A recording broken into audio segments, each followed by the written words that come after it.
Welcome back to another technical deep dive here in the debug zone. Today we're tackling a big question and breaking it down with insights from other users. Hopefully this clears up some misconceptions and helps you get the answer you need. So buckle up, stay a little curious, and let's jump right in.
And that's a wrap.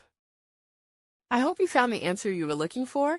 If you did, take a second to hit that subscribe button. It really helps out. And let me know in the comments which solution worked best for you. See you next time in the debug zone.